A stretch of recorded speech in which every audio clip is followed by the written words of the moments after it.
One of the really exciting bits about the Dell Interactive Whiteboard software is the gallery of ready-made tools and activities that it provides for you.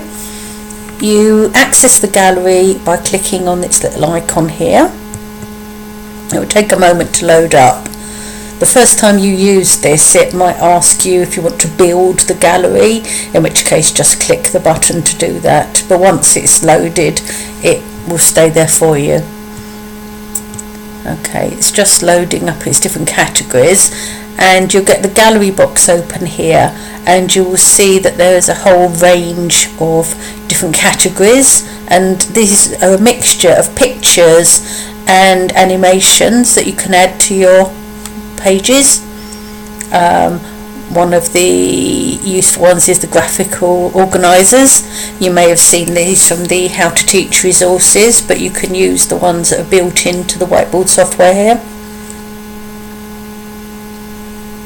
They do take a moment to load though.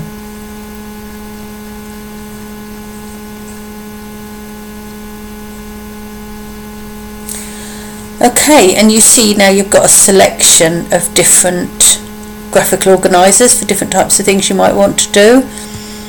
Facts and opinions, flow charts, idea wheels, things like that, observation charts, sequences, lots of different things like that. I shall add the character analysis chart.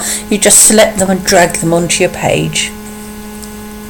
And you can see here, if you are going through a particular book or play, this organiser allows you to look at a particular character in that and talk about the different traits and things that happen to them. So that's a really useful tool, and there are lots of different ones in there that you can use. I'm just going to select and delete that one.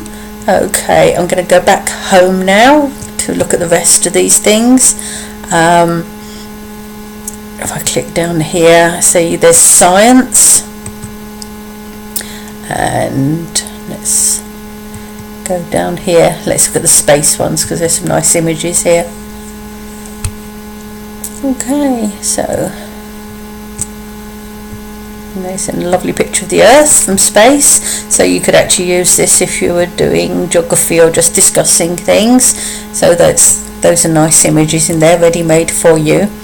But the one that I use the most out of all of these are the Interwrite Sims. These are little activities that are created here that allow you to actually interact with different tools. I'll show you them.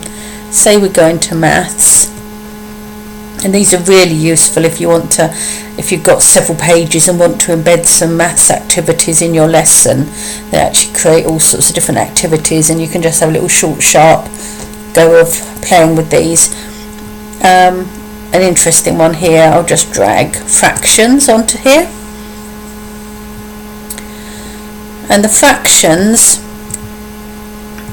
sort of chocolate bar fractions, you can select different squares, and there are sound effects that go with these, so I can work out a fraction of the chocolate bar. If I don't want to see the answers, we can use this for learning at first, but if you don't want to see the answers, just click the show hide button here, so it's not actually showing you the answer. And then we shall add 2 squares of chocolate there, so the maths is 1/3 plus 1/6, and you have a picture here that the students should be able to work out that it's actually half of the bar. And then when they've all maybe used their little mini whiteboards or something to answer, you click the show hide button, it says yes indeed that is a half. So there are lots of activities like that you can use.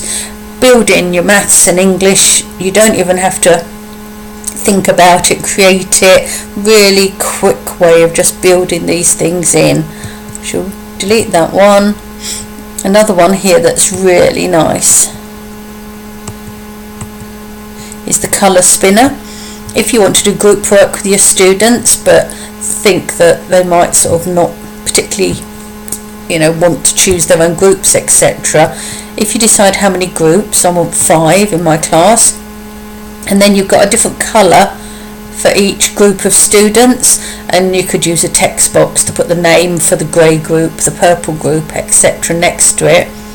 And then when you click on here, it spins round and lands on a particular colour. So in this case it's landed on purple, so you could say to the purple group, well, it's your turn to answer this question, or your turn to do this activity. And it's a random choice, so you're not actually picking out a particular group, so students quite often are quite happy that they've been selected totally randomly. And now it's the grey group's turn, and it's a good way of doing different questioning and different activities with groups. I'll show you one last one here, which is a dartboard maths. If you have this sort of loaded on the screen when the students come into class, and get them maybe to click on the darts to have a turn with the maths as they come in, you click on each dart in turn and it lands on a number. In this case it's a 88, so we've got 16 come up the top here. Next one is a 5. Next one is a 333, so it's 9, and then the students need to do the maths and say what they think the answer is. Again, could be verbal, could be using little mini whiteboards or something like that. And then click on the curtain when you want to check the answer, and there it is, 30, and when you click on the green arrow you get another turn. Well, those are just some really useful bits to do with the Interwrite gallery. There are thousands of things on here, so have a little look through it, but I particularly if you want to embed maths and English in the middle of a lesson, I think you'll find that a really useful way of going.